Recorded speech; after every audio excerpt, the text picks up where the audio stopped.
away from my Carolina home. Had dreams about the West and started to roam. 6 long months on a dust-covered trail. They say heaven's at the end, but so far it's been hell. And there's fire on the mountain, lightning in the air, gold in them hills, and it's waiting for me there. We were digging and shifting 5 to 5, selling everything we found just to stay alive. Gold flowed free like now my widow, she weeps by my grave. Tears flow free for her man she couldn't save. Shot down in cold blood by a gun that carried fame, all for the useless and no good, worthless claim. And there's fire on the mountain, lightning in the air, gold in them hills, and it's waiting for me there. And there's fire on the mountain, lightning in the air, gold in them hills, and it's waiting for me there. Waiting for me there.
5, 4, 3, 2, 1.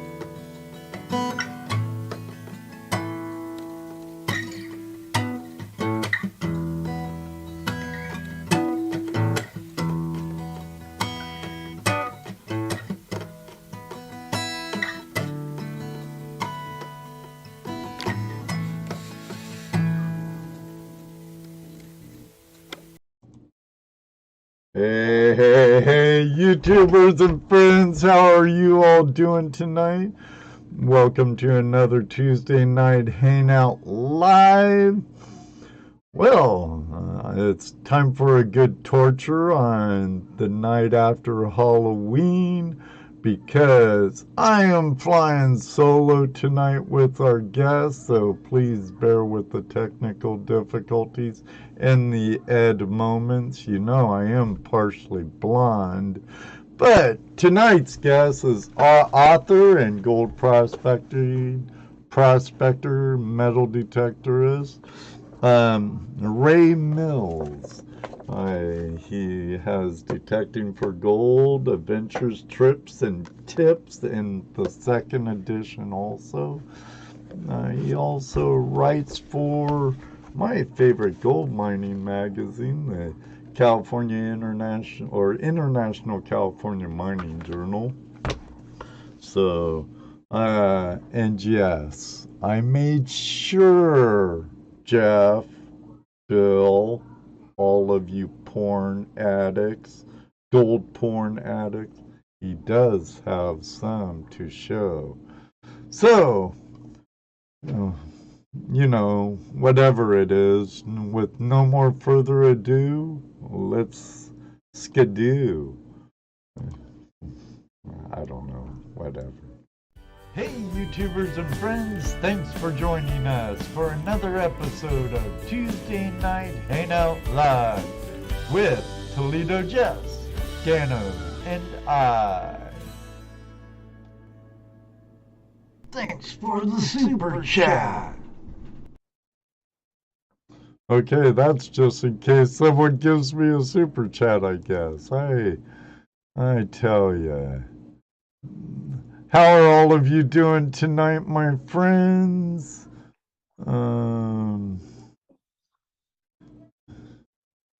I had a force update before last week's show, as you guys know.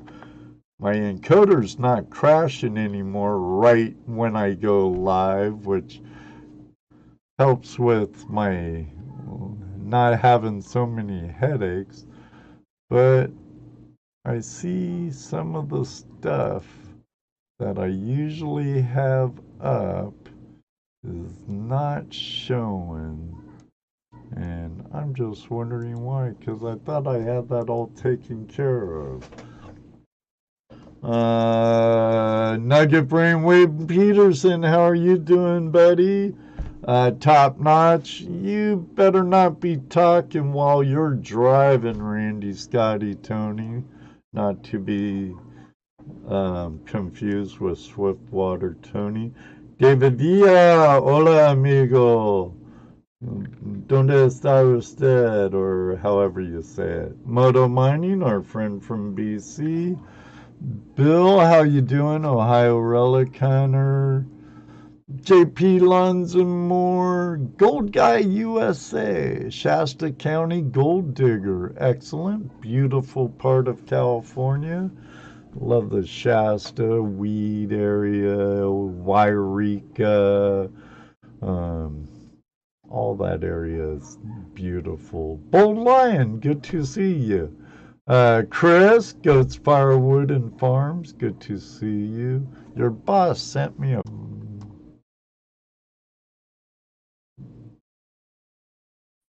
Recording in progress. Recording stopped. All right. I think we're back, everybody. I think we're back. Let me just take care of a few things here, because with live streaming, you know, it's got all kinds of stuff going on. Oops, showing you all different kinds of screens. Now I'm nervous. Come on, Spectrum. I believe it's from my side. I believe it's from my side, but okay. Are we back?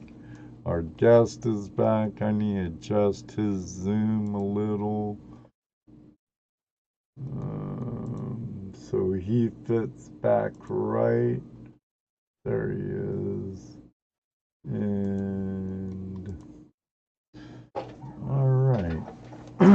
Sorry about that, everybody. Enough for the hellos. Thank you all very much for joining us. GoPro Unlimited. All of you. And all the people I miss, like Tom and PA Patriot Prospecting. Hello. Smith's Gold, if you're out there, or my friend Two Toes, if you're out there lurking and eating your dinner. I know you're keyboard impaired, so that's what Jeff says, Gary. So, thank you to all the lurkers watching also. Welcome to a Tuesday Night Hangout Live, Ray, and thank you for joining us. You're quite welcome. You're a Northern Californian. Beautiful country. I'm a native Californian myself, but I'm from the concrete jungles of Orange County. And I have to say this, I didn't get into prospecting until I moved out of California, and I wish I did, because I would have been ditching school to dredge and stuff while you still could there, and instead of ditching to go surfing and chase girls, you know. So how long have you been gold prospecting?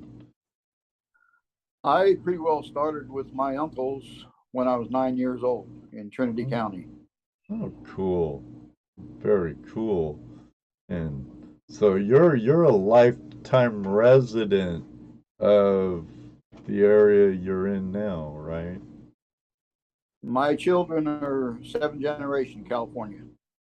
In the Trinity area? Yes.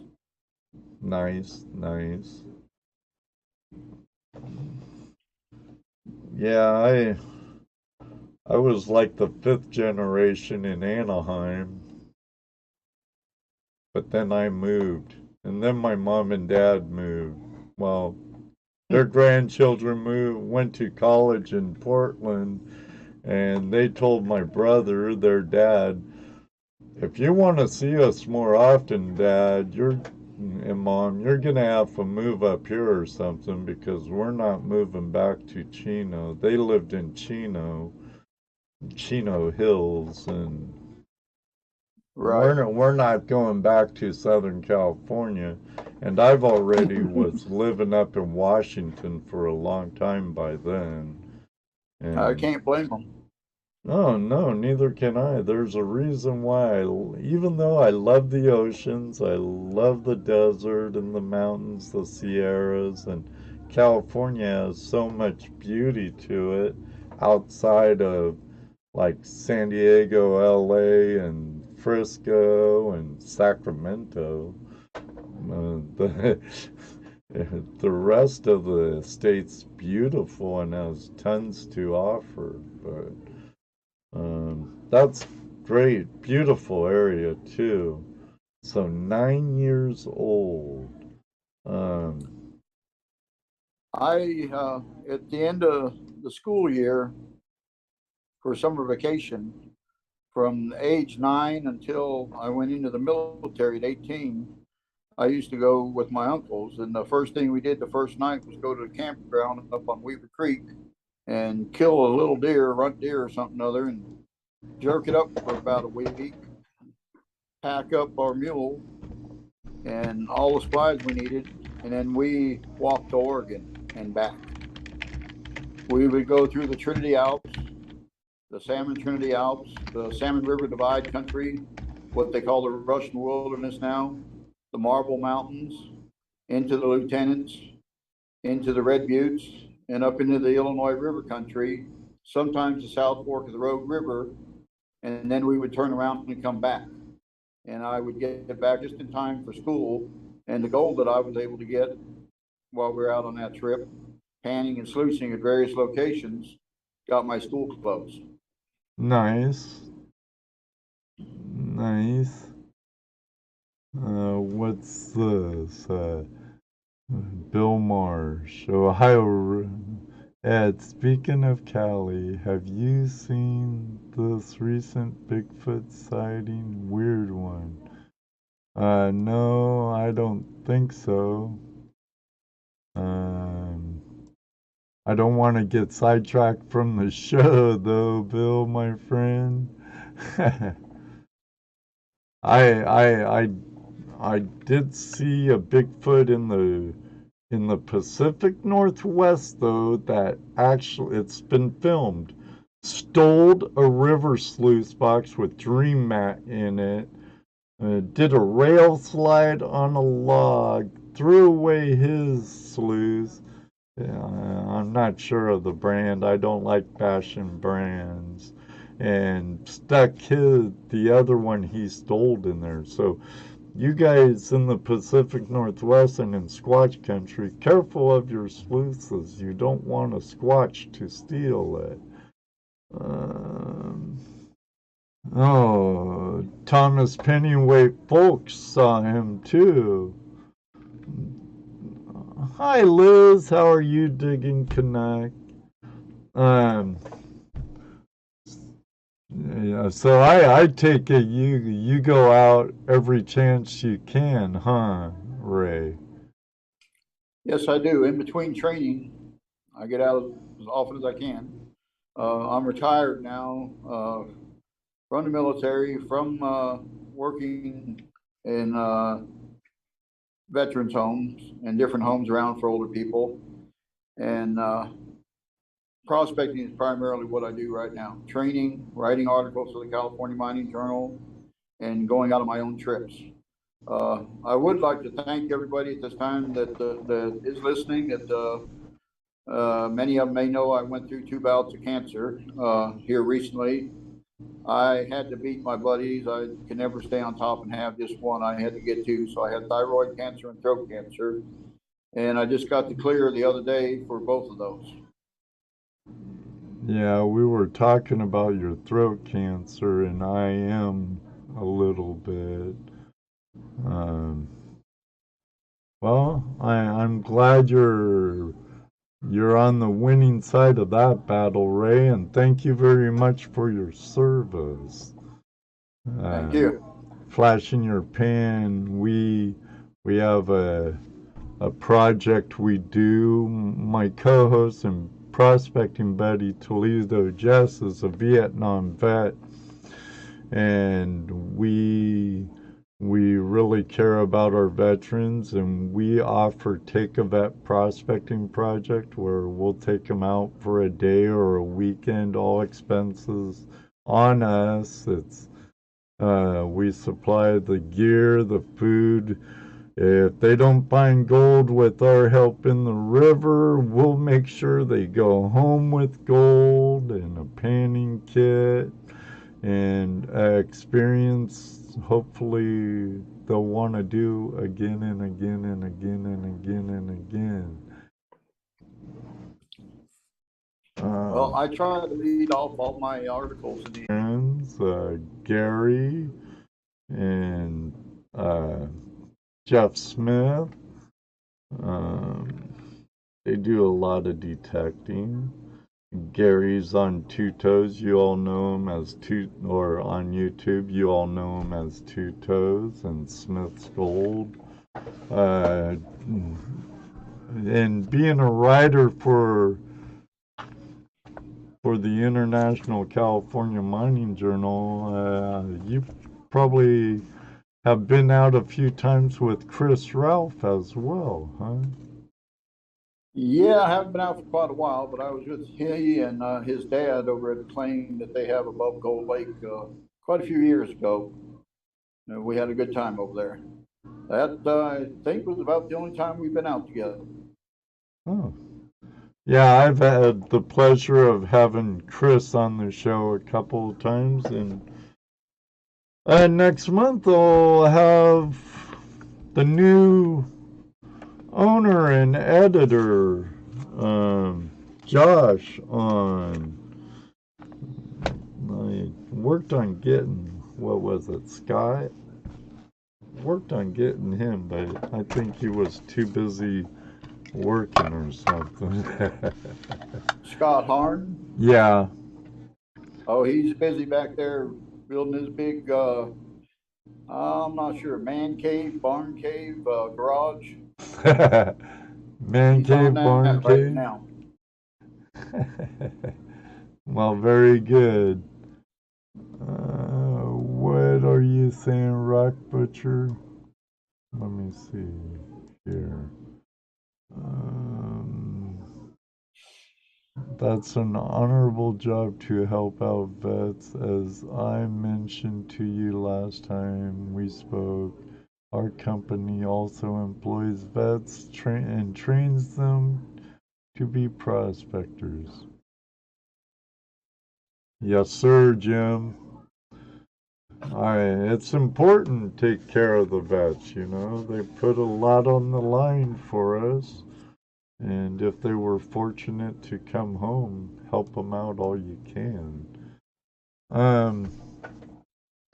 So you were in the service. You said you retired from the service. So were you a lifer in the service, 20 years or plus, or?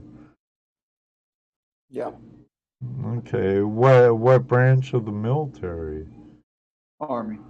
Army. Were you able to do any prospecting while you were stationed around? No, not actual prospecting, but I've seen some very likely places I sure would like to get back to. Down the jungles down in Central America, Panama. Well, we all know South America has a lot of good gold, silver, mineral potential anyway. Brothers Underwater Recovery, welcome. David Curry, I see some of our Aussie friends rolling in. Full of gold, he's an Aussie. He's a real big detectorist, Ray. Some nice stuff. I have a link to Ray's website up pinned to the top of the chat if you're interested in doing any trips with them and training. You could also follow him on Facebook. I don't know if I have his Facebook page on there. I didn't ask if it was okay to put that up, so I don't think I do. That's fine. Trinity Au, Ray Mills. Yeah, and he posts about his finds, his lessons and training, and pick up his book too. I know the first one's good. I got it right here, and maybe I'll buy the second one too.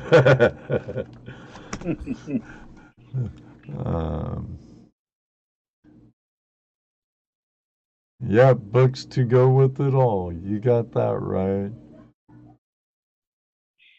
All right, Goats, Firewood, and Farms. See you later, Chris. Have a good one. Thanks for hopping in. Chris lives down the road from me. He works in construction also. Check him out. If you like cutting firewood and whatnot, farm stuff, check him out. He's a cool guy. I have to get him caught on the gold bug or detecting or something. So, how long have you been, you've sluiced, you've panned. I know you're a detectorist. Did you ever dredge while you were able to in Northern California? Yes. We brought the family out here years ago and, I don't know, early, mid-90s, I guess, and dredged up on the Klamath River and a few areas up around Siskiyou County and did pretty good up there. When I lived in Washington, me and my two partners, we had 3 claims on the Klamath in Orleans. I'm sure you know where Orleans is. Oh, yeah. Yeah, I'd like to play around on Dave McCracken's claims back in the day. I don't know. Yeah. Wonder how they are now. I haven't checked up on the new 49ers in years, but the Klamath River, found my biggest piece of gold ever on the Klamath.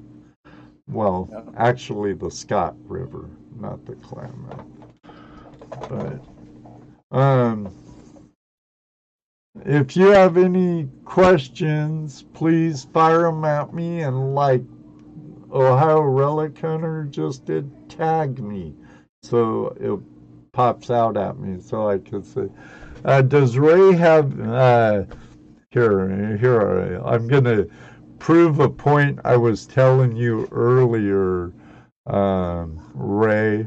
Ohio Relic Hunter says, does Ray have any gold porn to show? Laugh out loud. Funny that you mentioned that, Bill. Yes, he does. You should have seen the nice picture that he showed me earlier. It got me speechless about, huh, Ray? Yeah. It'll do that to you. It was a nice piece for being found at 4 inches with a VLF machine, with a monster. Oh. Okay. In an area where probably no less than 40, 50 people have hunted, but just not using the right techniques hunting to find it. Gold Monster's a nice machine, though. I swing at Equinox 800, but it did find me, 2 toes. How much did that weigh? 4.6 grams of nuggets up by, it's on No Tell'em Creek, everybody. No Tell'em Creek. On Gary's claims, Jesse found 3 nuggets with his gold monster. Dano found 1. But between the 6 of us, we walked out of Gary and Jeff's claim with 1.25 ounces of nuggets that day. Not bad. No, I was happy. Hello, Terry Marshall, full of gold. No, Jesse's in Houston, Texas, I think it is, watching his sister's house or something. He said he might be on, maybe, and Dano said, send me the link, I'll try to be on. He's working. So it's a solo act today, so you have me as host, co-host, engineer, producer, whatever. So please bear with me in the technical issues on the Spectrum side of things here in Ohio. How much are your classes and trips range? Do they have different tiers to them? Not really. Actually, I'm advertising through the end of November, and then I'm retiring from training also. Oh, I offer 2 days. The first day is a $300. It's basically a no detector day. We go out and talk for about 2, 3 hours, show you all sorts of things. Then we go for a walk for about another 2 or 3 hours and put your face right in everything that I've talked about and make sure that all your questions are answered. I then go on from there and take you into what we call the Greenstone country, north of Keswick around here. Uh, go over the old channel areas that we have along Clear Creek area here in Shasta County. Go over almost any type of mining that was done by the old timers: mud seams, seam diggings, old dry wash diggings, hard rock diggings, pocket diggings, hydraulic diggings, ground sluices, everything. Show a lot of ideas how to ID ground sluice areas. Many people walk through a lot of areas. One of the biggest comments I get with people going out on my training is, well, I've walked through areas just like this. Well, now you need to go back and hunt them. I've showed you how to do it and what to look for. right. They're all over. Um, yeah, I'm sure they're all over. I have a question here from Savannah Johnson. Ray, I'm curious, are you gonna miss training new people and meeting new folks? Actually, I will be. Yeah, I really like taking people out. I really enjoy seeing somebody getting into electronic prospecting, find their first piece of gold with me, and then seeing them go out and hunt the rest of the morning or the afternoon and find a few more pieces on their own. I don't plant gold for nobody.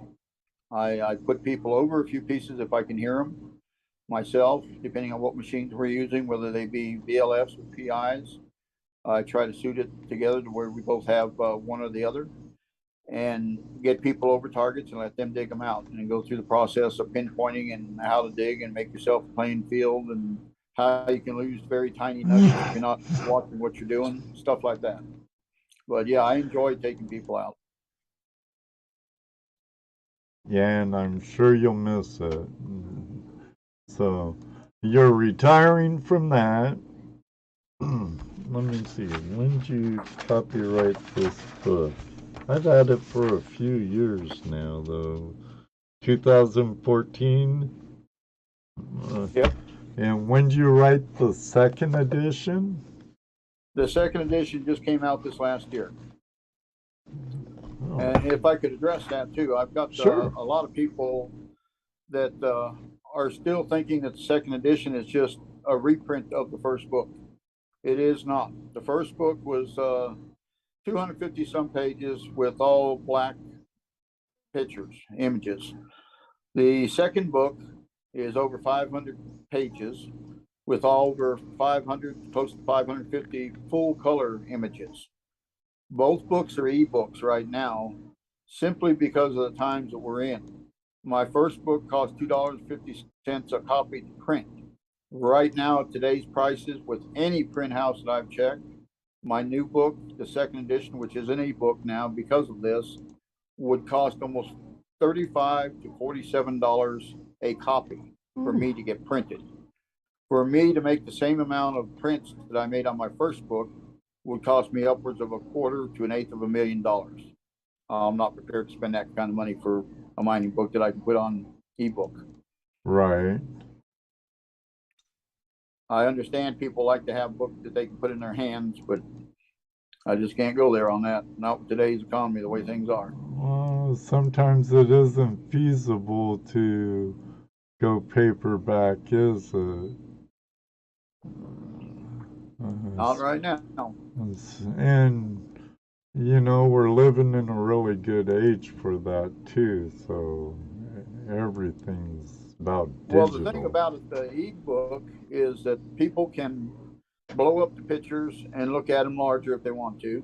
Yeah. It's available anywhere around the world.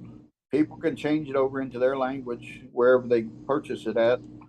When you get the ebook online, and I'm the only one that has it on my website, trinityau.com. Both books are available there. When you email me and you go online, you purchase the book, you will get that copy for that particular IPS that you have for an email. So if you have that email on your phone and on your computer, you can have it on both. You can save it to both. Excellent. And it's in PDF form, so it's easy to look at. You save it. You can put it in a, I don't know what you call these files, when the compressed file, and you can carry it with you anywhere you want. Unlike big books, my first one, you can stuff it in a pack if you wanted to, but right here you have the ebook on your phone. You can pull it out anytime, whether you got service or not. You have it saved, and it's right there. Yeah, PDF. So you full of gold, mate? You could head over to that link I just popped in the live chat, or that's pinned to the top of the chat.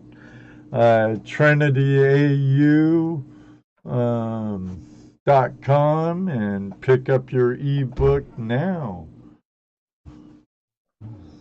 And then print them after download if you want to. I'm sure. Do they need to get? No.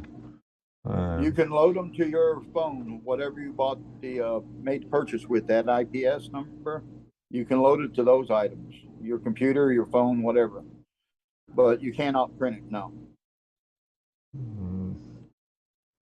Yeah, I probably couldn't really copy it unless you had written permission from Ray also. Speaking of Josh, there he is. How are you doing, Josh? Good to see you.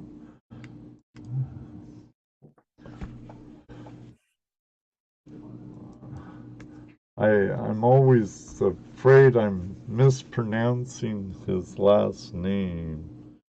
Rinke, right? I'm probably butchering it, Josh. Sorry. Bacchus? I thought it was no gold. No gold? No gold, Josh? With all those claims he has and stuff? Close. Okay. A little butcher, huh, Josh? Sorry. He's my editor. I got to get something out there. Right. I guess I'll get the exact correct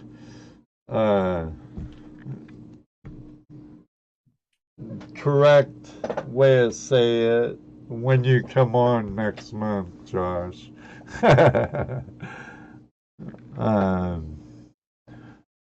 Ray, this is Sam. What kind of ground geology gets you most excited? You're close on the tagging, Sam, but each time when you tag, unless you're on your phone, it will pop up a name. But it's flashing your pan, not flashing me pan or flashing my pan. But if it's in my name, it will show me a bright orange rectangle around my name, and it shouts out to me. So what kind of ground geology gets you most excited, Ray? Well, Shasta County here, where I hunt most of my time, is generally pocket ground. Coarse, raggedy gold goes anywhere from 1.6 pounds that I've found on down to nothing. The next big thing is ancient channel from the Clear Creek or the Sacramento River or the Cottonwood Creek areas around here. I do a lot of waypoints on my phone when I'm out to locate the old channel runs. And some of my best finds have been immediately on the hillsides below, immediately below the old channel where there was an inside turn. And it's been eroding away for millions and millions of years. You never know what you're going to find there. This last piece I got just the other week there was the same thing. Right at the base, about 300 yards away from where that old channel been eroding, and right where it should have been, right by the book. Nice. And so that's the ground that gets you most excited, huh? Yep, I like that. Now, I like the old channels. The thing is, you know, a lot of people look for the river gravel, for the big cobble, the big boulders, water worn, all that. I don't look for that. I like to know that it's up there, way up ahead of me somewhere.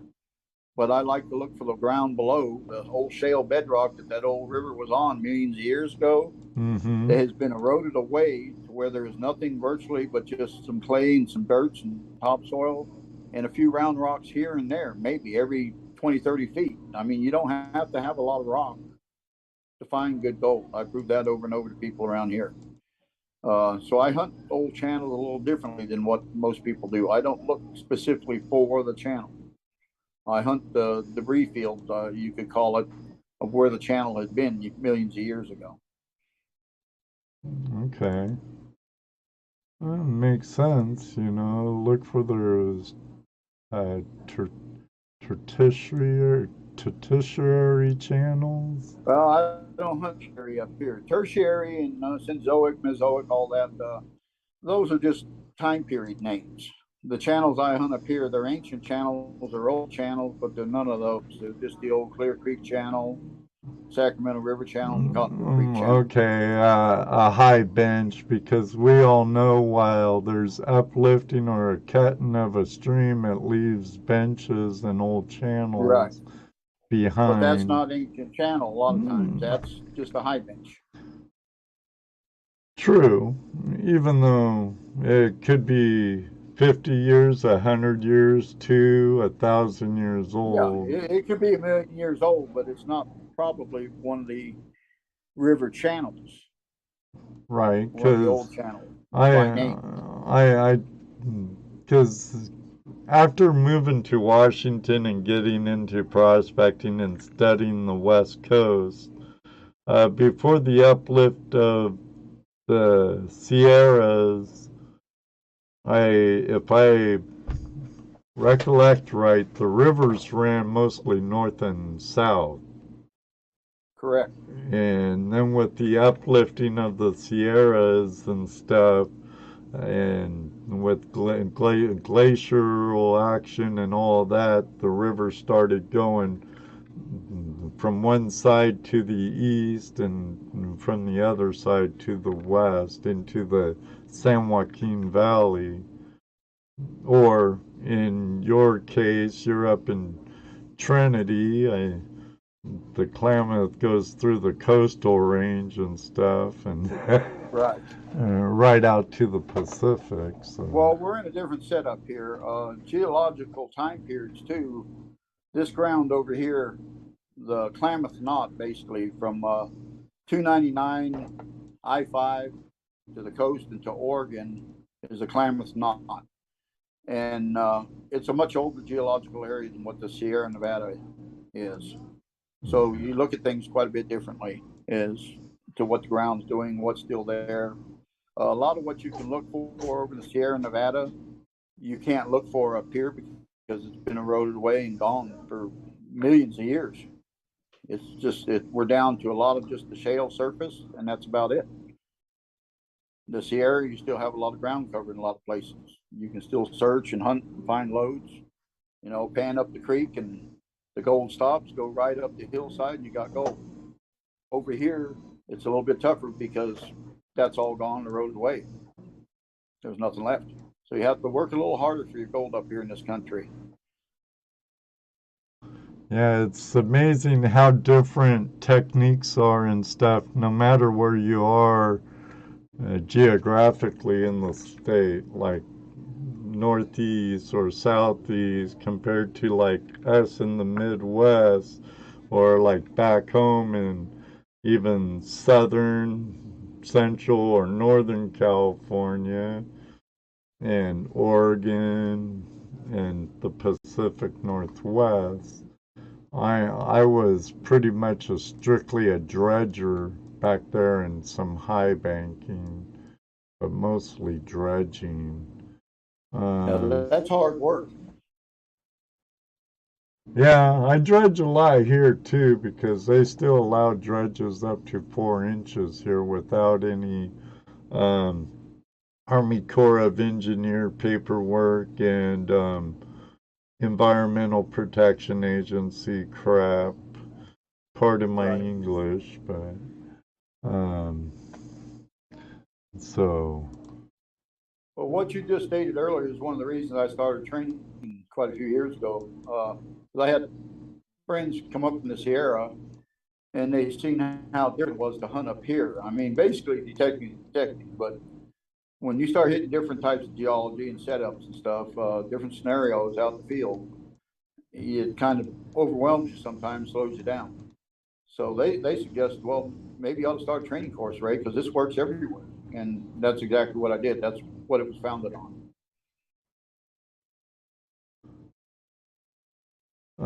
Full of Gold, he's an Aussie, like I've said before. Ray, he's like, if I send you some maps of a certain gold area, could you tell me how it was worked and if it was a ground sluice or a puddler or a long tom? Without seeing that, it's pretty tough to tell. Yeah, no doubt. And if I had some images, yeah, but on the map, no, it's hard to tell. If I even knew the area, then I could pretty well tell you historically what occurred there as far as how the miners worked some of that ground. But without pictures or images, it's pretty tough. I was just gonna say the man to ask, probably full of gold, is Jim Rock Butcher. He's a professional geologist, works a lot with gold mines.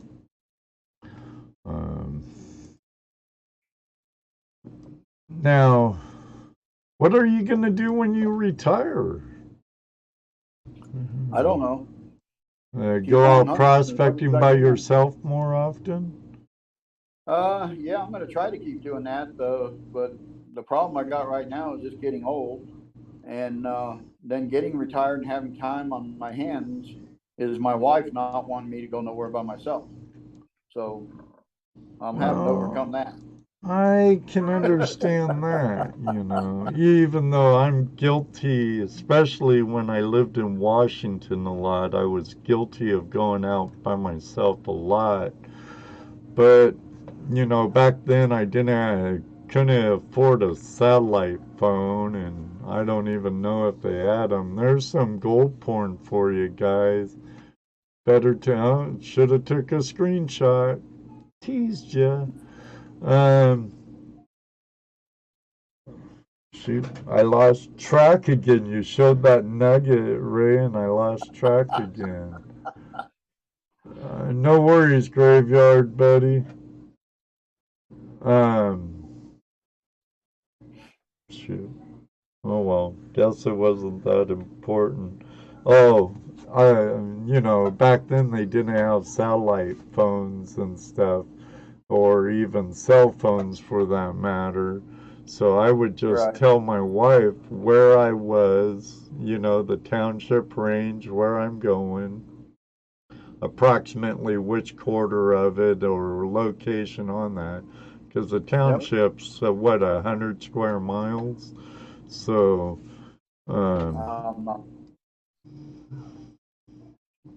I do the same thing. I leave as much information as I possibly can, and phone numbers also. Yeah, and when I go out to desert or some long, far off places, my partners and I usually get a satellite phone, and they've got ways now to where you can buy a week of service for a satellite phone while we're out there, and we can call anywhere we need to if we have to. Yeah, I want to buy one of those trackers too. They send out a beacon, kind of like an avalanche beacon, but you can use it for being lost too and stuff, or if something happens, you could activate the beacon and But Rescue we've got will a lot be of on the way. technology out there for that. Yeah, yeah, it's a lot A different lot of than technology. GPSs and everything else where you used to have to use your orientation skills, read a map, can you use the compass? I don't think people know about those things anymore, do Well, I should hope so. I should hope so, but I'm they? sure the majority of the younger ones don't, Ray, and they should. I asked a guy the other day, do you know what a contour line is? And he was trying to show me on the ground what a contour line was. Yeah, I don't know. That's it right there. Can't you see it? It's right there. I just drew it. Drum Detect, how are you? Mandy Brown, good to see you. Um, Ohio Relic Hunter, I've been looking for a satellite phone for years. The problem I'm having is I can't locate any pile of dino poo. Oh, I should have known it, Bill. I should have known it. Reading it like it's something important, and it's. Jesse's gonna have to choke you harder at the next gold show or something we see you at, buddy. Mountaineer Michael, good to see you. Rock Butcher, his name's Jim. He's from Canada, Ontario. Are you talking about the InReach device? My crews check in with I think me that's it. a Yeah. few times per day, and it gives me an exact position of where they sent the message from. Oh, that's cool. I don't know. Yeah, you can Could be. send that out to several locations, several computers or phones, and it tells when you left one location to another location and that you Oh, got there safely or not, and go on from there. so it must be. Sounds cool. I think I'm going to Google that right now. So if I lose connection right now, you know why. You're lost. It's made by Garmin, and they have some that are fairly cheap too. Inexpensive, I should say, instead of cheap.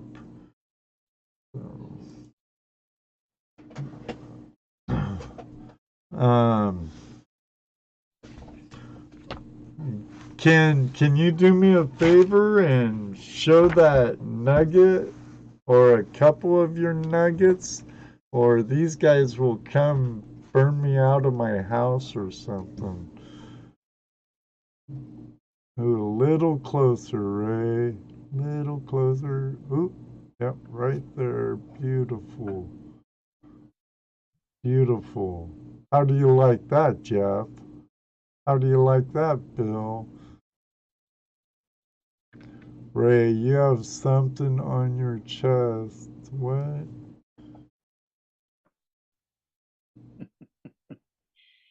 That's You need to exactly two wipe it ounces, off. exactly 40 pennyweights. Nice, nice. Yeah, it is, Jeff, huh?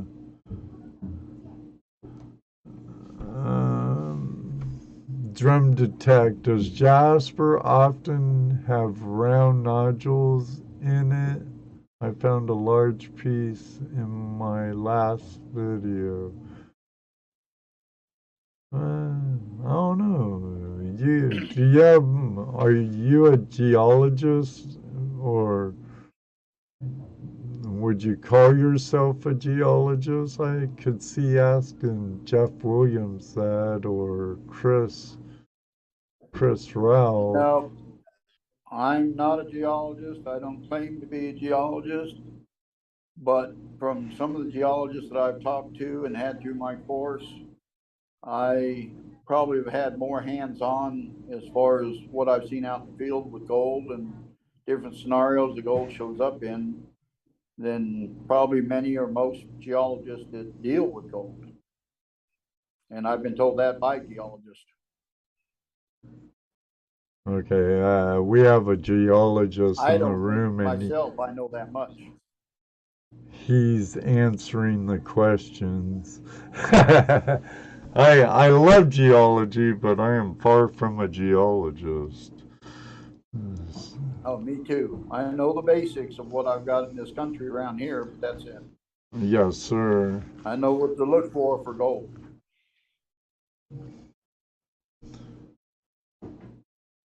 So remember, the link to TrinityAU.com is up in the top of the chat if you're interested in either. Your first edition in digital format now also, Ray? Yes, both of them, first edition and second edition, two entirely different books, are available only as an ebook. Kindle, ebook on your phone, on your computer, whatever you want to use it on. Yeah, it's a lot more convenient than, like, could you see me putting this in my back pocket to take with me and read on my lunch break and stuff? No.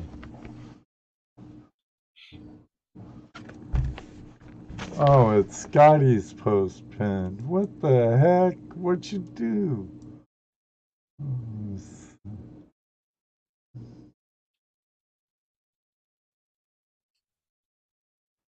Whoops, sorry, didn't mean to delete that, Scotty. Well, I had it up there. I don't know how I did that. Thank you, Mr. Lodak, the world's greatest moderator. But here, I'll get it up there again. Chat room must have been moving while I was trying to pin it. And you know how that goes, Mr. Lodak. Everyone stop typing for a second. Let me pin this. Okay. Alright, he's going to show some more gold porn. Oh, some nice nuggets there. This coming up from a little bit higher up on the hill out of a lode source. Nice rough core stuff.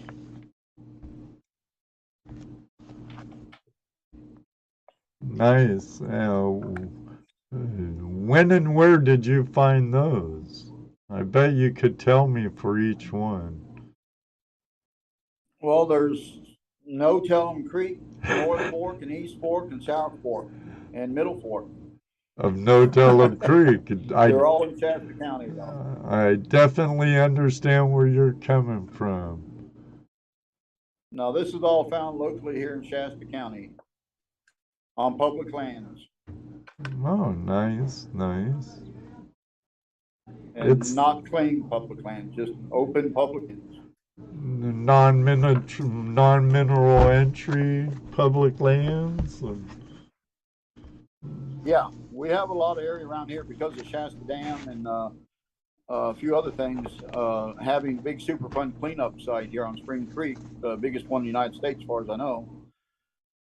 Because of that, there's a lot of ground that is closed to mineral claim. Well, but it's open to go hunt. That's good for the recreationalists, or someone going out Exactly. there. Now, what was your most scariest incident while you were out prospecting? It could be dredging, panning, sluicing, detecting. I know you've written books on detecting and articles for International California Mining Journal and stuff. I presume you're mostly a detectorist, especially now, a nugget shooter. But what was your scariest encounter or incident that ever happened to you while you were out? I would have to say probably one day up on Spring Creek by myself. I was on a high bench about 25, 30 feet above the bench below me, which was another 20 feet down to the creek. And it was midsummer, early morning, a talus slope behind me, with me right where I shouldn't have been that time of day for rattlesnakes. I took a step kind of toward the edge of the drop off there, had my detector in hand, my pick in the other hand, my pack on, day pack, and just out the corner of my eye, I see the snake jump at me. Well, I went to move out of the way, lost balance, and went over the side. As I went over the side, my pick kind of grabbed the snake and brought it down with me.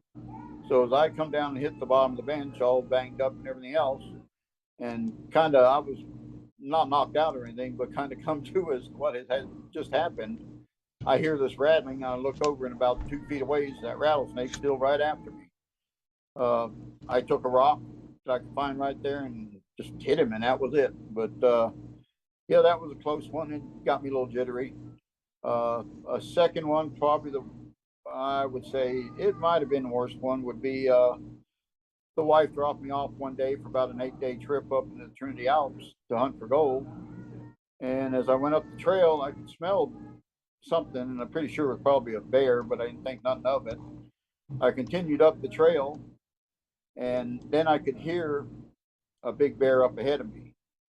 At the same time, I could hear little bears chirping away, making a little racket over there below me near a spring that I just had gone by on the trail. Mama bear didn't like that, so she come right down the trail at me.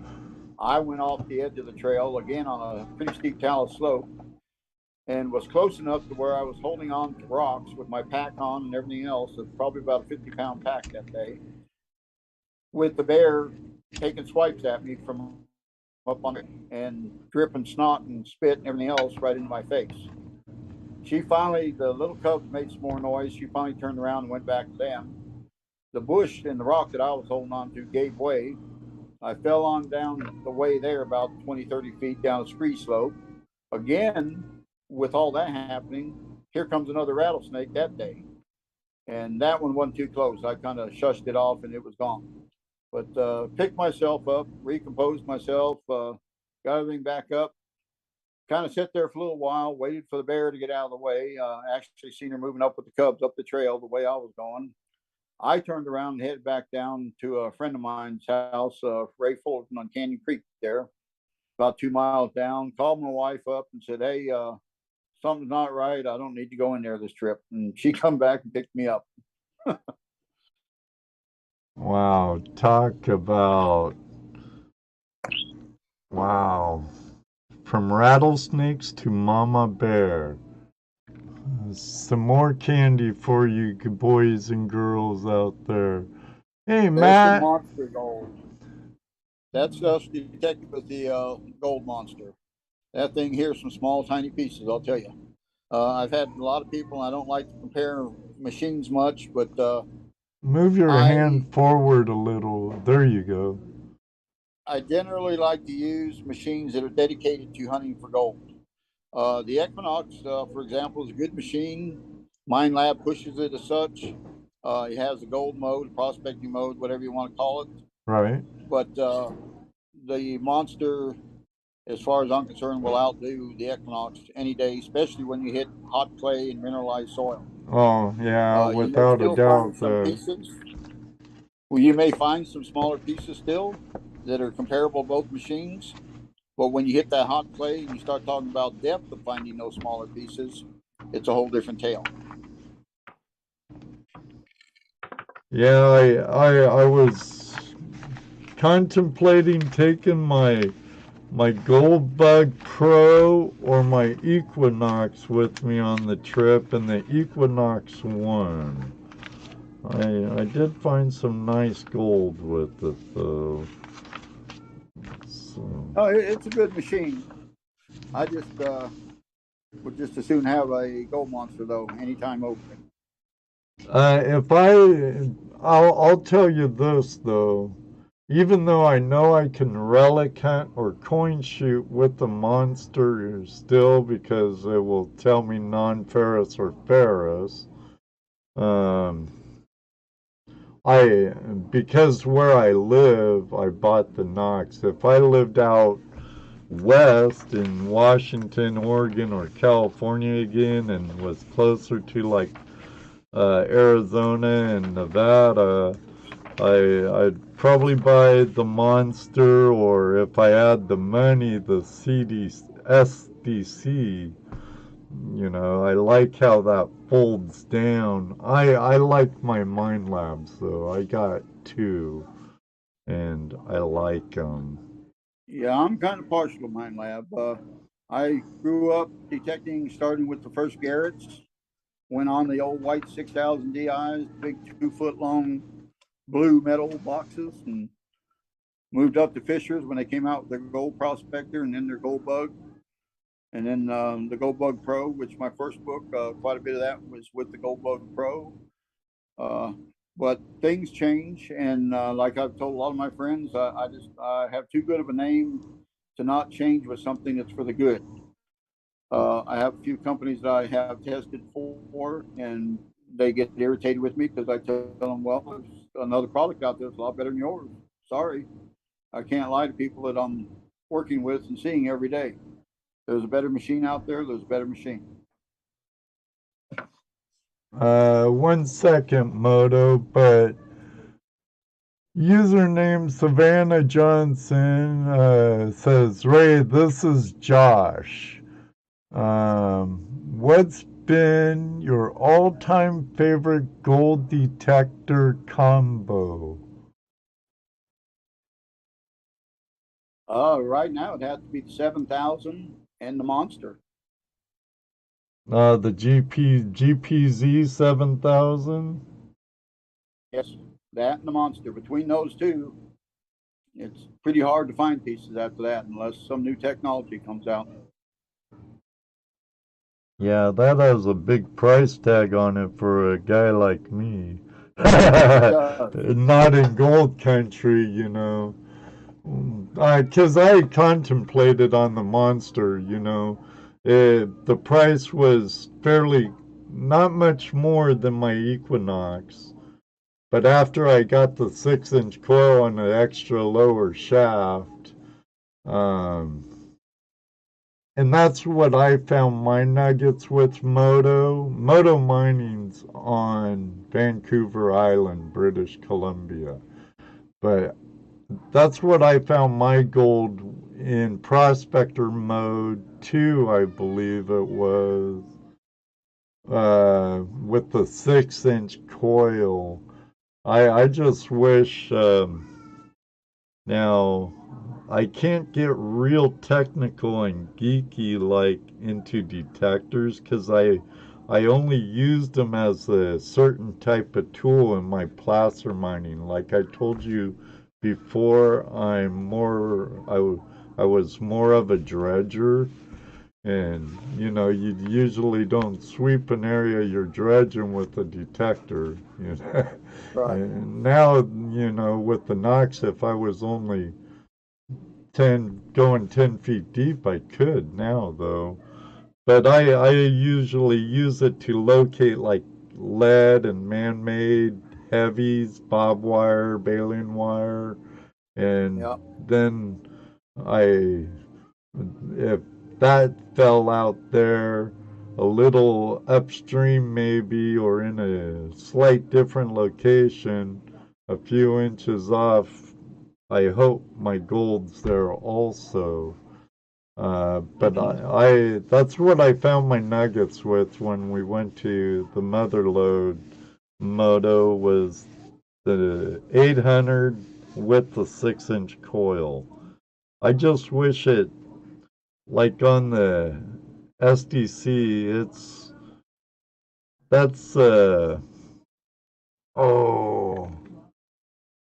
a pulse induction machine, and I guess on the type of machine the Knox is, talking to Debbie at Mine Lab, they can't make it so you could use the edge of your coil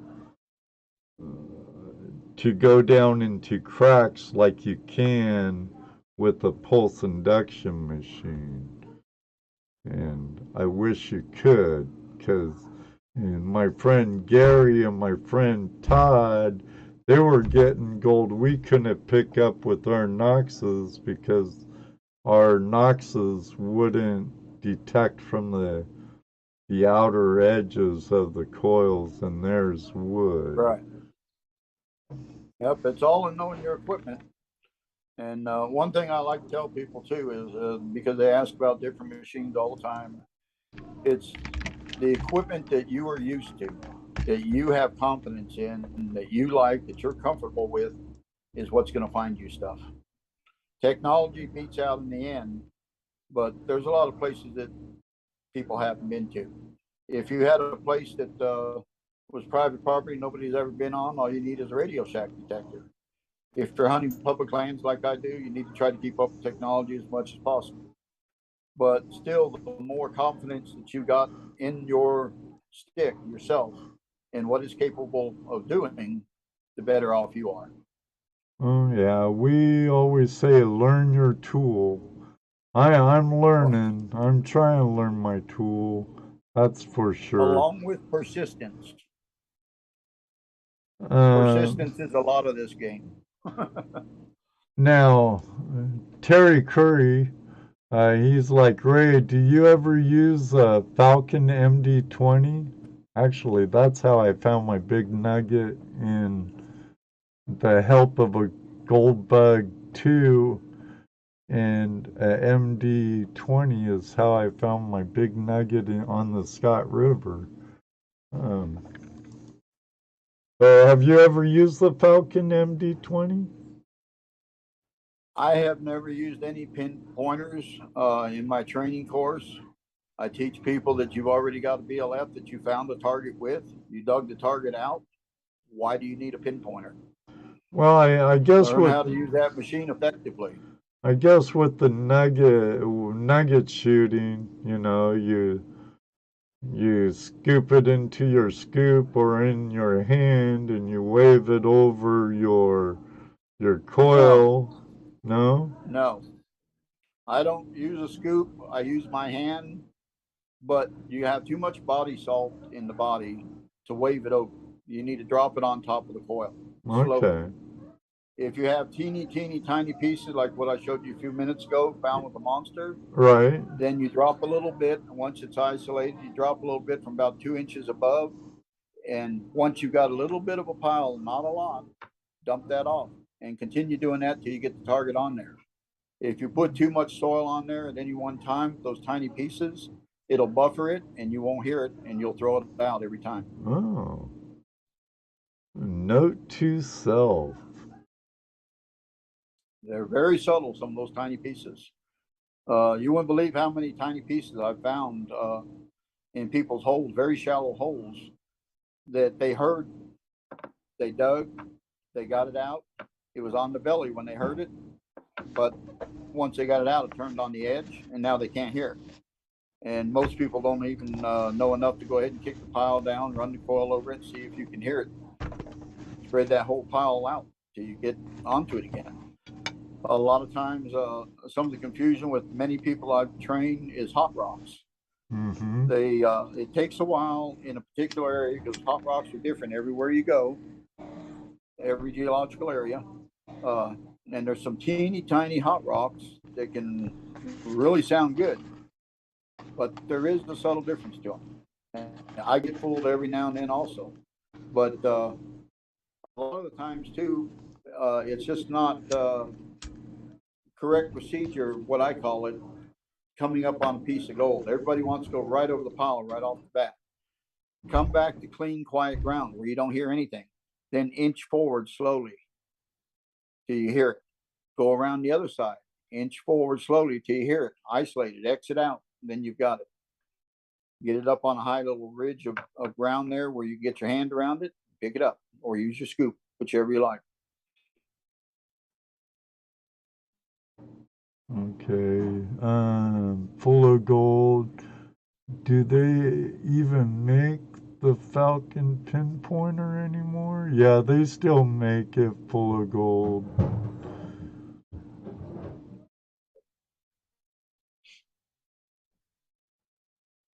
They still make it. When I used it, it was in 93, I believe it was. And at that time, I don't think like Whites or Garrett or anyone really had a pinpointer. You used a probe for like nugget, or I mean, coin shooting and stuff. But I just started getting more into detecting myself. And when I go back to California, I plan on using my detector pretty much every time I go out instead of running a sluice and just crevicing and stuff. I'll crevice, but I'll look for targets first with the detector.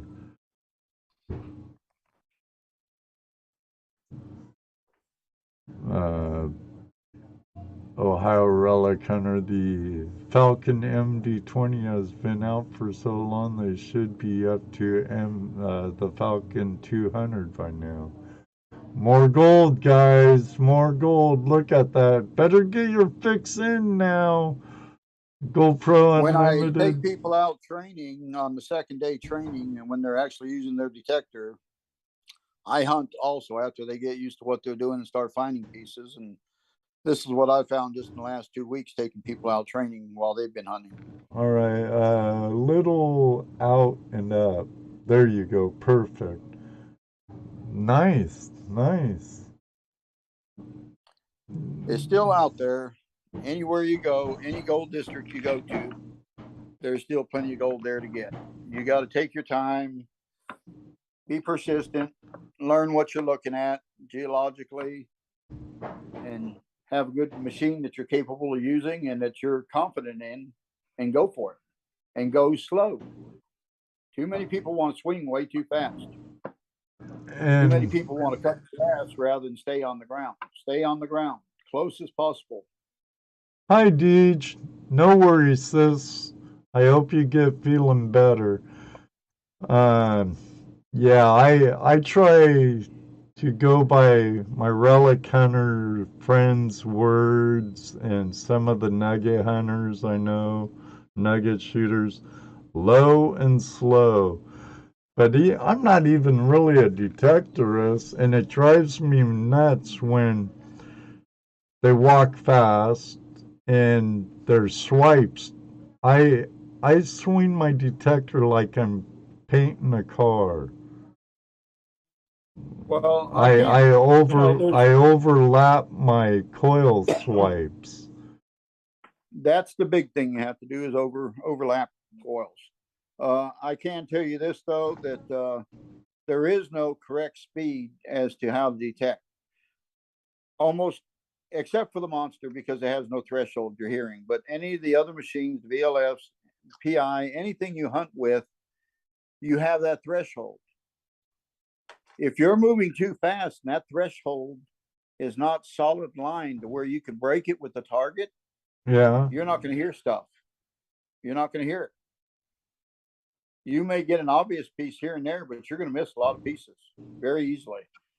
You have to keep and maintain that threshold to where you're going fast enough or slow enough with your sweep that you're going to hear targets.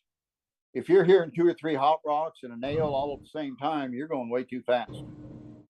Okay. Slow down the in between stuff. Take your time and listen. That's the one nice thing about that monster, is that it's I did an article actually in the Mining Journal about it, as a cherry picker. With that little 5-inch coil, you can start at the outside edge of a trash area and just start isolating targets and get the good ones and just dig those out. And because that thing's so small, it gets right on in there. Once you get using any detector, monster, PI, anything at all, you're going to be able to discern different sounds that you hear by your ears. Too many people want to go by the meter all the time, and that's good. The monster works very effective, but it still comes down to your ears. Detecting for gold, prospecting for gold with the detector is using your ears. Makes sense. Do you have any coin hunting experience or all gold? I found a few gold coins and some Chinese coins and other foreign countries, but that's about it. I've never gone out to say that was found while I was detecting for gold. Right. I haven't hunted for coins per se by themselves, no. Okay. But I can tell you this, I have seen people that hunted for coins all their life, and trying to get into gold prospecting is very, very hard for most people that have done that. Because they're used to using gold prospectors getting into hunting for coins is a little easier on the other hand. I would take it because they have such a habit, they're set in their ways of coin shooting and using their tool, their detector for that, to think how to use it for prospecting or to nugget shoot. Probably part of it, a large part of it, yeah. Yeah, Full of Gold, he's a detectorist from Australia again. He's like, coins machines, you need to swing them fairly quick to get a proper reading from the target.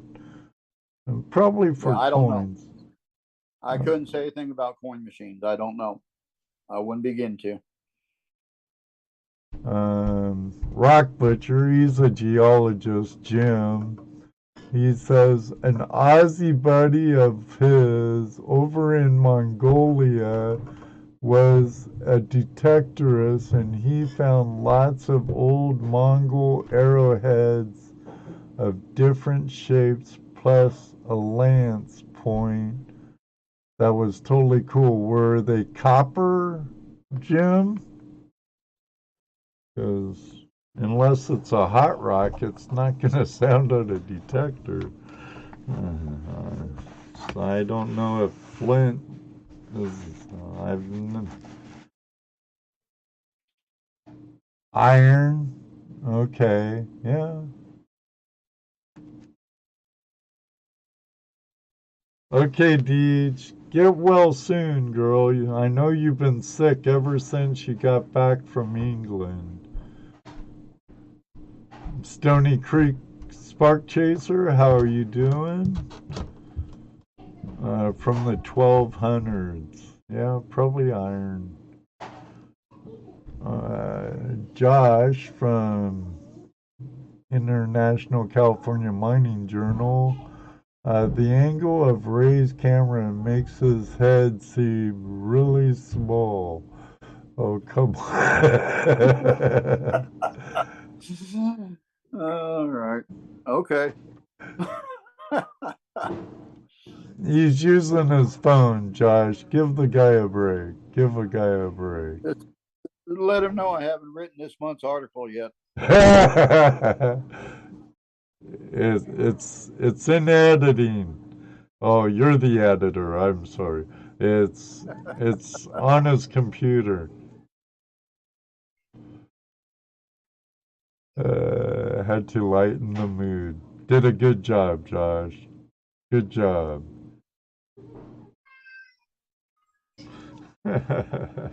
I'm trying my best with both my co-hosts, MIA. I hope I'm not letting my audience down too much because you all mean the world to me. But I can put my real smiling face back up.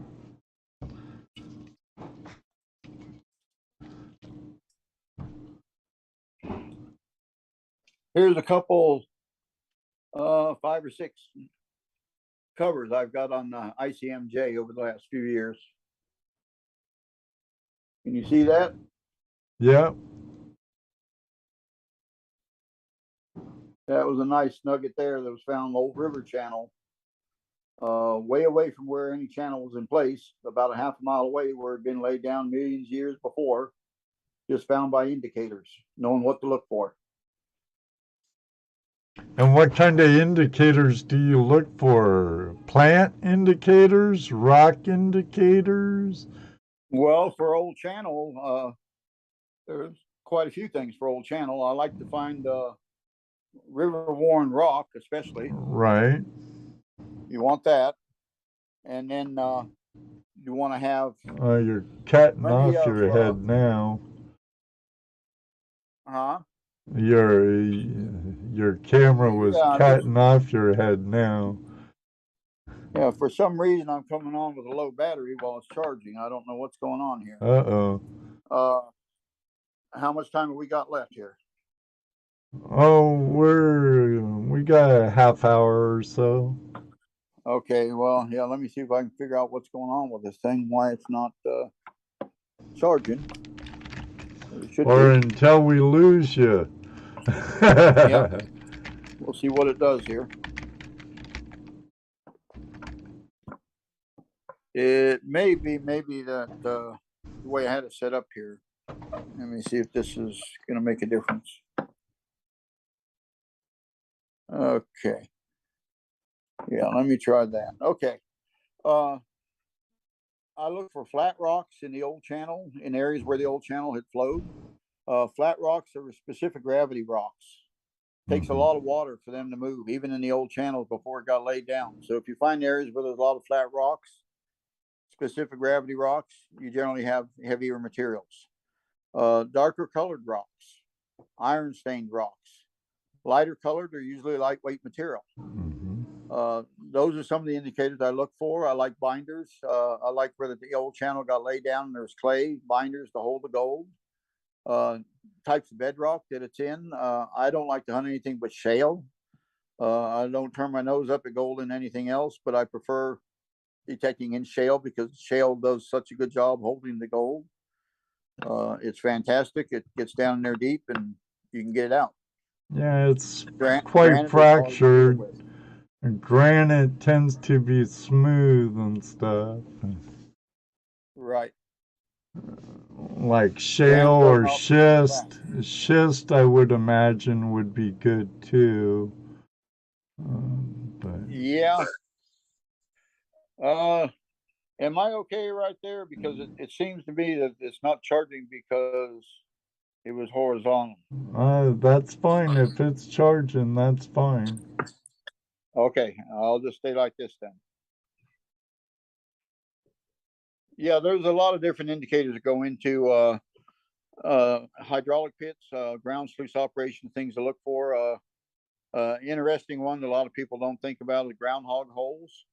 You can be going up a slope on the side of a hill that they mine here and there, and you may be thinking you're just going through a ditch line for water, where they conveyed water down to the diggings, and in reality, it's a digging itself. There may be a lack of rock because in alluvial situations, a lot of times you don't have a whole lot of rock. You don't need a lot of rock, and you can have plenty nice gold. You look at the groundhog holes, and you can kind of tell the particular color of the groundhog holes within the digging. You can see on the edges of the diggings on the high side where they went up and went out in irregular areas on the edges, a different type of color of the ground that they worked. You can almost find places that are pretty well level out in grassy fields or look at the groundhog holes, the same thing, and see that one mass of different color or same type color dirt. And along the edges, you'll see a different type of dirt. It delineates the hole for you, the whole area that they worked. It may be only a 4-inch scraping that they took out of there. And some of these diggings around here are only 3-4 inches deep. And that's a giveaway right there. Groundhog holes within a digging. If you have a lot of light material coming up, clay and stuff, you're usually in a location right there that you want to hunt, run your detector over more so because there's clay still there. Clay's a binder. It holds the gold. If they didn't work all the clay out of the bedrock right there, there's probably gold there. There's any number of hundreds of indicators that you're going to see.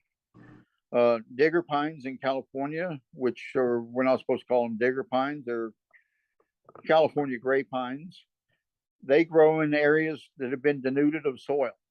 When the old timers took all the soil off, 15, 20, 30 feet, 100 feet, whatever it was, off the bed of that area that they worked, there was some clay left in some of the bedrock cracks and crevices. Digger pines will grow in that clay and they thrive in it. So where's the first place you want to hunt is around digger pines in some of those big open pits, because there was clay there for that digger pine to take hold. There was probably gold in that same crevice also. Now, when the digger pine's 8, 10, 15, 20 inches across and it's pushed that bedrock up as it's growing, that gold's pushed out a little bit better if there's any in there. I mean, a lot of little indicators that you can look for, lots and lots of things. Well, that's a plant indicator or a tree indicator. Do you look for other like plant indicators also?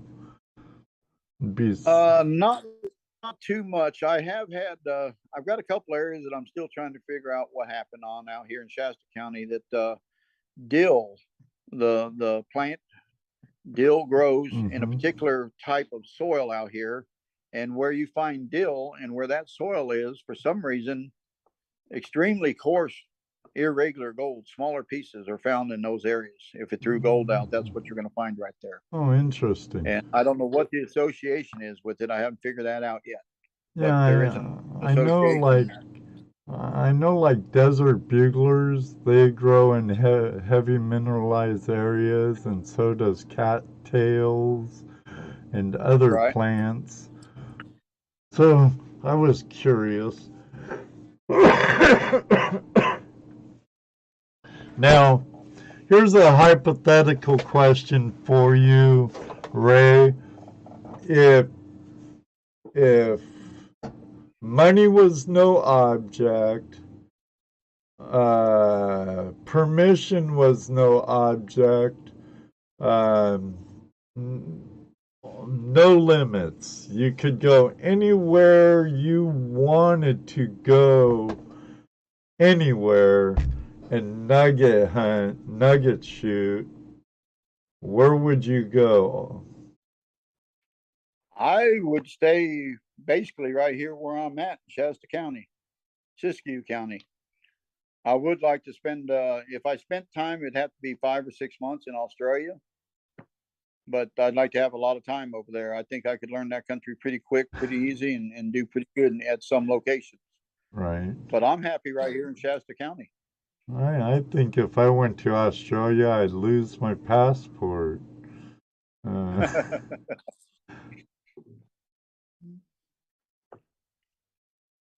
Oh, you're funny, Moto. Did you shoot elephants too? Whatever. Now, okay, good answer. Stay right at home unless you had a long time. Australia is one of my picks also. But I, like you, couldn't it be for like 2 weeks? It would have to be for 2-3 months. Exactly. Definitely, or throw away the passport and wait till you get a new one. That's right. Full of Gold said I could crash on his couch. Huh. There's a sunbaker I found out here in Shasta County. It was almost an exact ounce. Nice. I did an article in the Mining Journal about it, right on the surface. I was bending over, digging out a smaller target, and I swung around and set the machine down, and it went over that and screamed, "Oh man." And I turned around and looked, and there it was.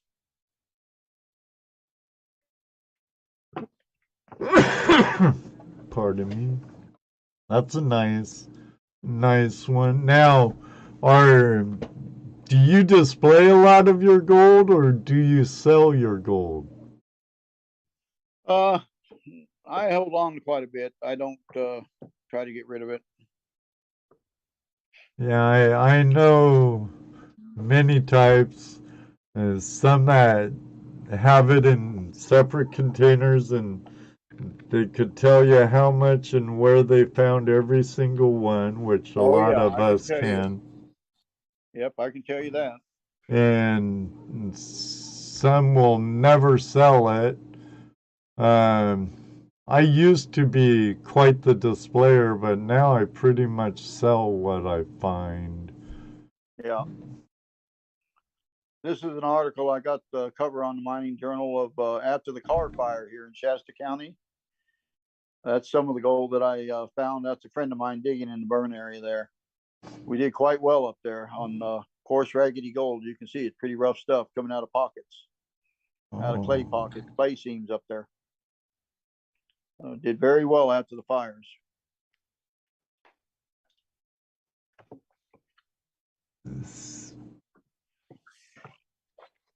Here's another one here. A friend of mine down in the Sacramento area found this. Pretty nice gold in that chunk of quartz there. Very They're still nice. around. They haven't all been found yet. And this is as recent as just a few years. So they're still there. Yeah, it's still out there. The geologists say we've only gleaned about 10% from the Earth. No worries, Moto. I know you're joking, buddy.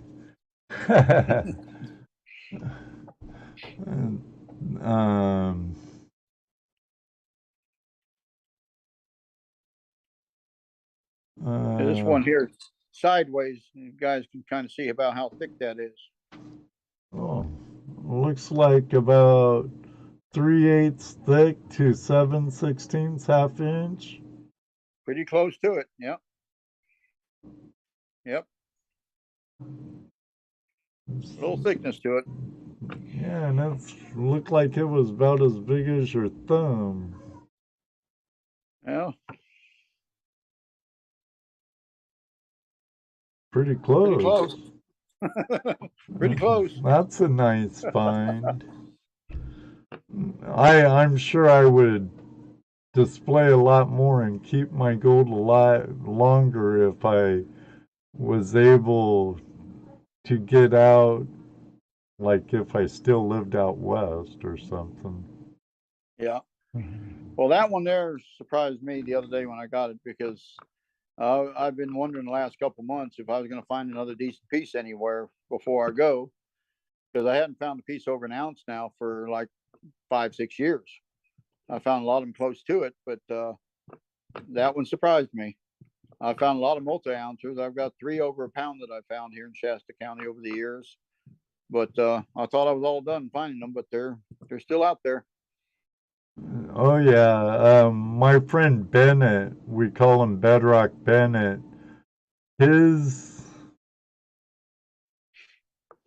Oh shoot, he found a nugget that was as big as a cigarette box. It was a specie. It had a lot of gold with quartz,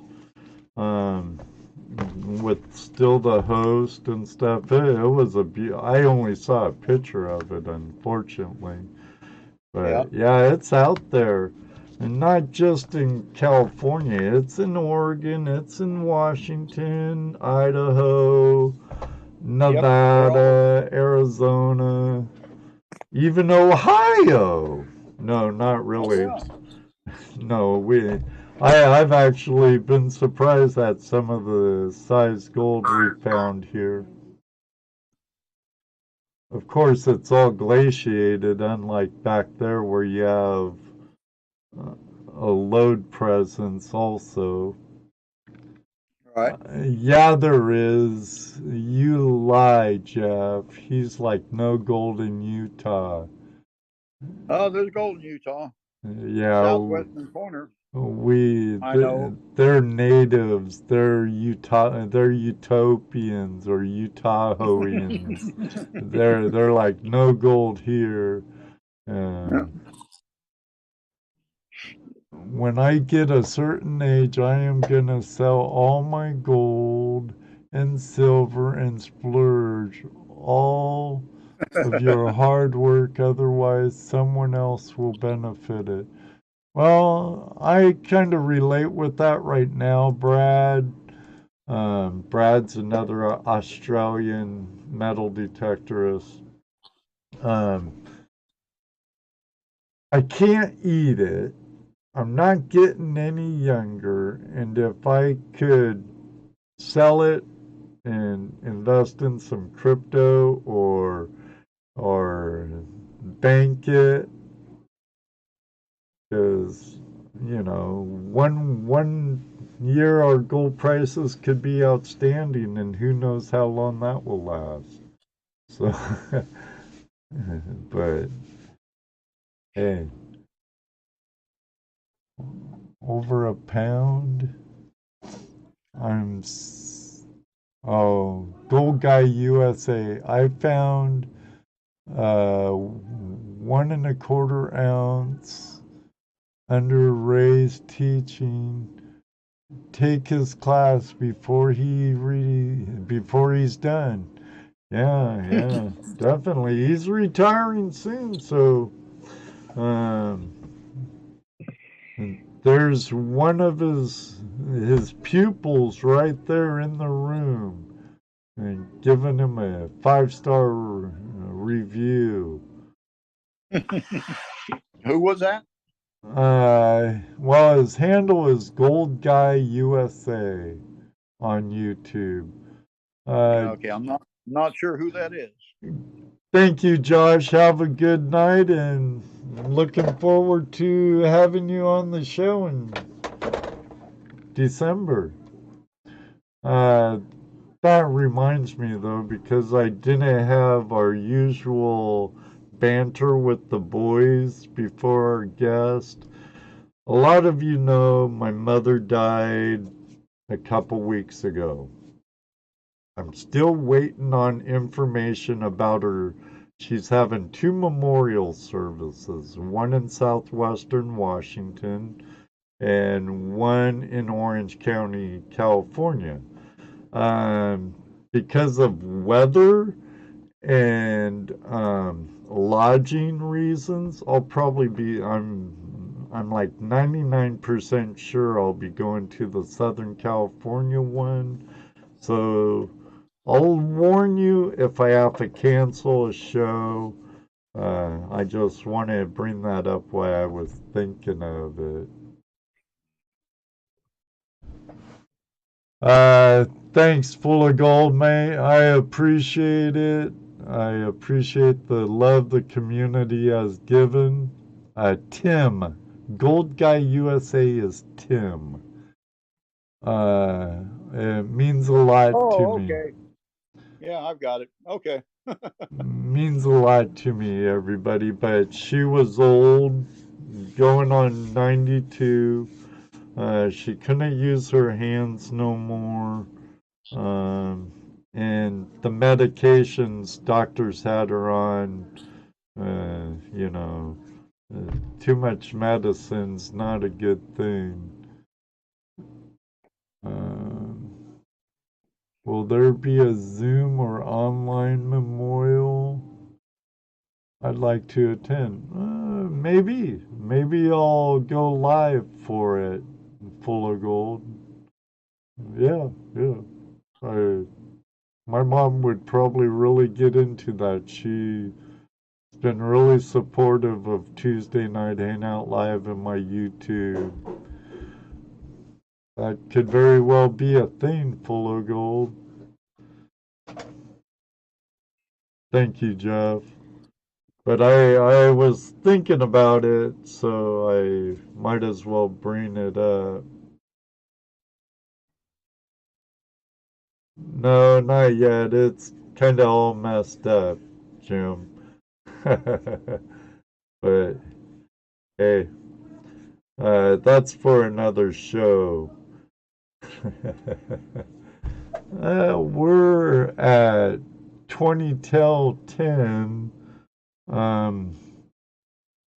Anything else you would want to talk about or promote? Do you have local clubs or organizations that you promote or stand behind? Or others? You already brought up one, like AMRA or Resource Coalition, or no?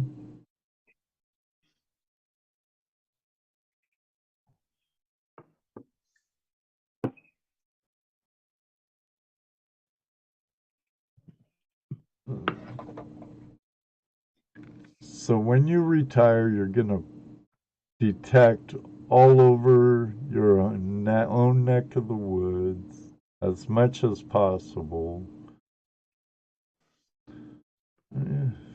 That's what I'm looking at there and in the Sierra.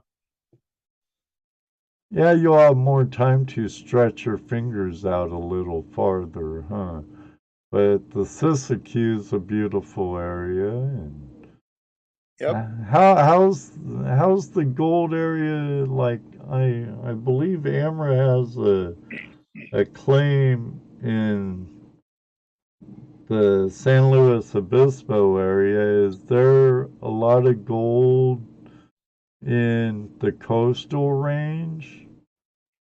I don't know anything about below San Francisco, but I know Mendocino County, above Ukiah, Laytonville, all the way up to the Oregon border on the Coast Range carries gold and nuggety gold in places. Smith River has some beautiful nuggets up there come out of that area. I believe it. Russian River? Russian River, not so much, but the Mendocino or the Eel River, just north of the Russian, where it starts. Okay. Quite a bit of the Mendocino in the Eel River country carries gold. Just got to know what you're looking at. That's all. Geology varies quite a bit. Yeah, I do, Brad. Yeah, I know Benzo. Congratulations. He's a good guy.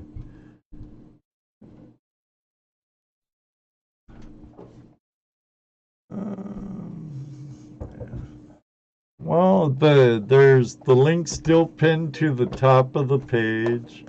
I'm not affiliated in any way, shape, or form with Ray and his books, but you can pick up an ebook on his website of this edition of Detecting for Gold, Adventures, Trips, and Tips, along with the second edition in an ebook format. You can carry it with you wherever you go at TrinityAU.com.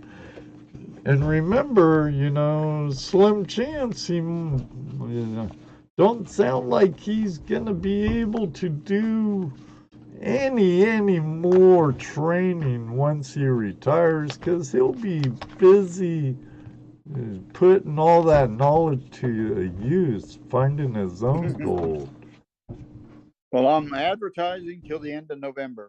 At the end of November, I stop advertising, but I'll still continue to train if people call me on and off here for the next year or two. I'm just not going to advertise after the end of November, though. Moto, I don't think he has a YouTube channel. No. So doesn't interest me at all. Takes away from my time detecting. Yeah, and then camera angles and everything else. It's a chore, let me tell you. All these YouTubers would know, though, a good bulk of them, definitely. I brought him on because I've read this book, not totally thorough, but I've read it, and I like authors, and I'm more interested more and more in detecting and using a detector as a tool in my prospecting also. And I enjoyed the read on this book and like the gold he's found, and I enjoy his posts on Facebook, so I wanted to bring him on the show to introduce him to all the FlashFam and to get his books out there to a broader audience, even though I'm sure you have a pretty broad audience now, right? Yep. I really don't know any numbers or anything, but it seems like I got quite a few people out there interested in what I do. Moto Mining, ask Ray how high up a mountain he'd look for placer gold. I have found channels, the old Coffee Creek channel in Trinity County at 3,500 feet, and then found remnants of that same channel up at 8,000 feet up in the Trinity Alps, where places that never even been mined, and found some nice nuggets and spots like that. I'm sure there's areas like that in the Sierra also.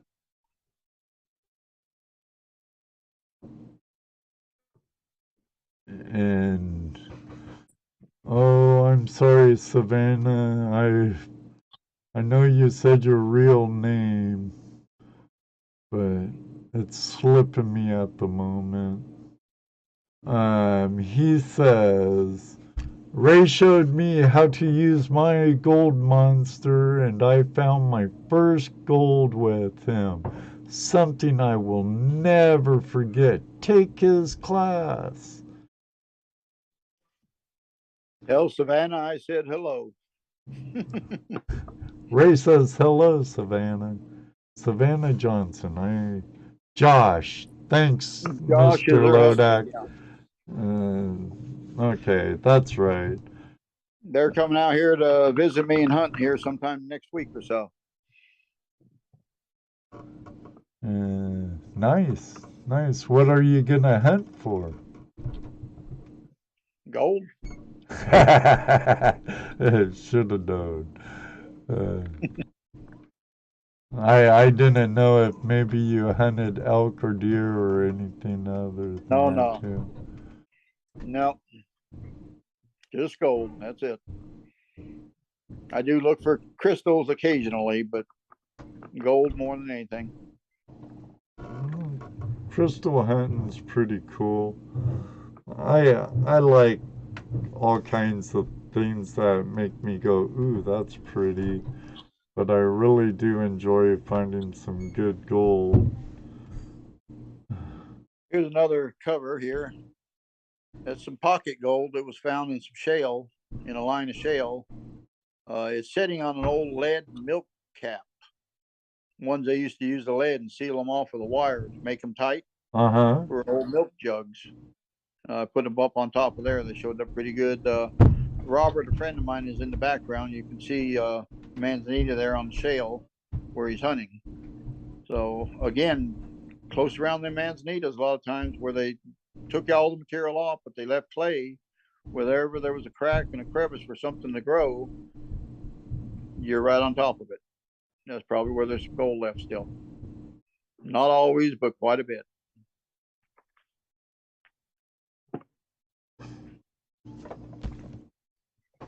Excellent.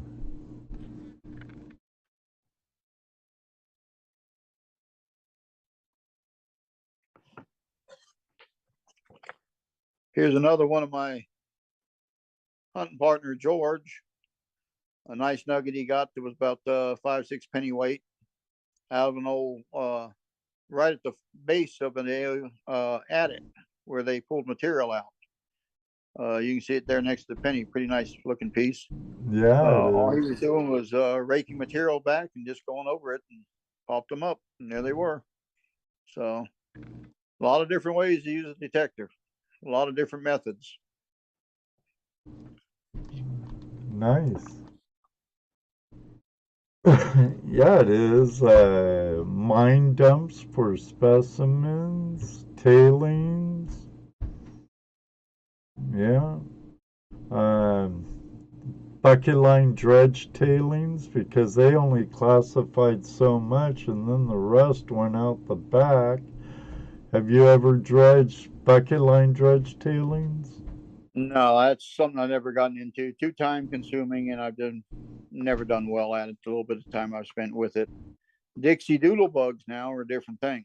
I've worked quite a few of those piles. They're just a smaller platform with a small sluice on it, some way to get water down at buckets, however, and had a cable or a hoist with a bucket that two guys could take out and set.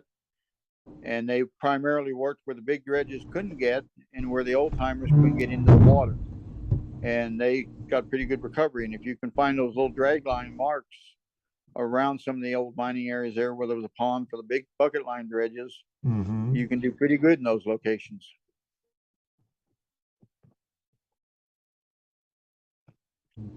It's one of them things not many people know about Dixie doodle bugs.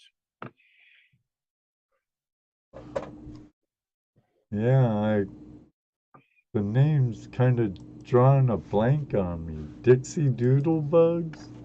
Now, it actually started back in the gold mining days in Georgia and was brought out here. It was just Are those a way a of mining. spiral? Don't they have like a spiral on them? No, this is back in the old days. This is just a wooden platform, a float, 20 by 20 feet or whatever, that had a sluice box somehow on it. Okay. And they would dump water into it or have a pump water to it. They would have to take a bucket with a stick that run through it, 2 or 3 guys, and haul that bucket out there, stick it in the dirt at the end of where they wanted to scrape, and then they would guide it back, and it had holes in. The gold was settled at the bottom, the heavies, as they pulled it back, and then they would feed it into the sluice box once they got it back to the platform. And it was used primarily between the areas where the big bucket line dredges couldn't get to where the old timers were working right on the bank and couldn't get into the water right there. They worked that in between area. Kind of like sniping for gold or dredging for gold. A lot of people snipe along the edges where the gut was cleaned out by a dredge. Right. And the snipers up above the water have cleaned the bedrock out to the water's edge. But you got that edge right along there that snipers do pretty good at a lot of times in the water with a mask and snorkel. Dixie doodle buggers were doing the same thing, but between the big dredges and the guys on the ground. Okay. Interesting. Yeah, I tried Google searching it and I didn't get nothing really. Not much on them. You don't hear or see much about them. No, sir.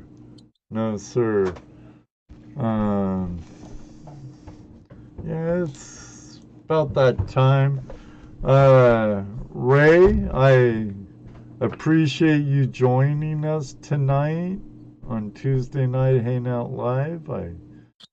I hope my audience enjoyed it as much as I did. I hope you enjoyed being on and sharing your adventures in gold. I did, and thank you for the opportunity. Like I say, I stopped advertising the end of November, but if anybody's interested in training, contact me. I'll be training right on through.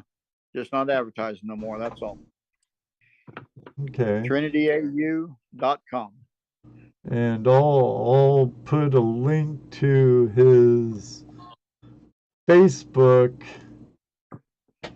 in the chat right now. Give me a second because I had to bring up Facebook. And then I'll put it in the description here after the show. All right, thank you. Oh, you're more than welcome. Thank everybody that came to listen and talk, ask questions. Thank you all.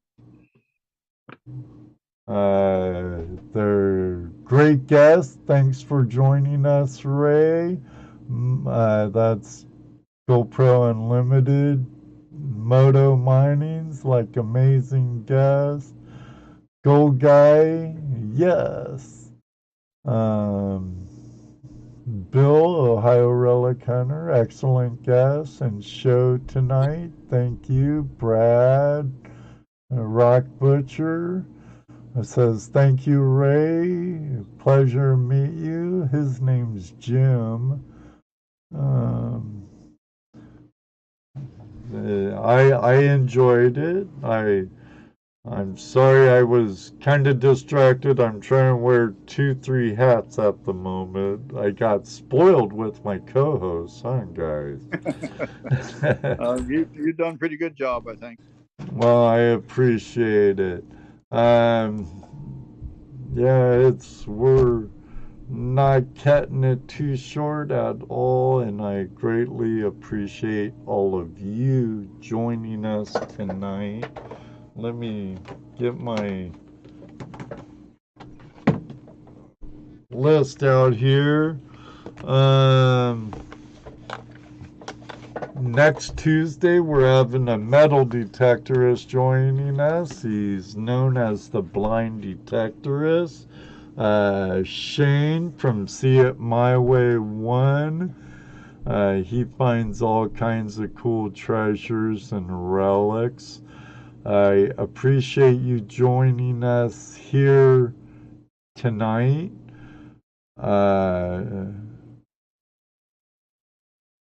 I'm not having an after party. I gotta wake up early, Jim. And I still have post-production to do.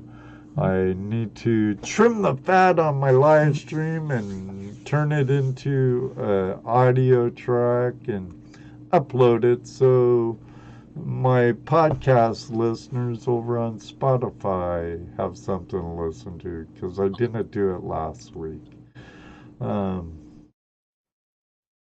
Yeah, other than that, I'll keep you in the loop what's going on with Mom, guys and gals.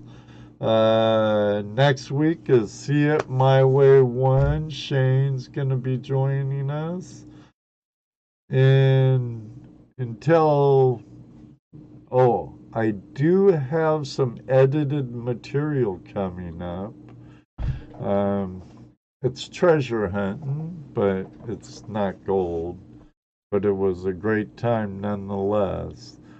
But so until next time, may you always have a flash in your pen. And you know what I like to say, right? Jesse does. Maybe one day too, we'll meet you on the river. It does happen, and I look forward to it. So everybody, good night. Thanks again for joining us. Love you all, but for now, you know what? Ray and I, we're out of here.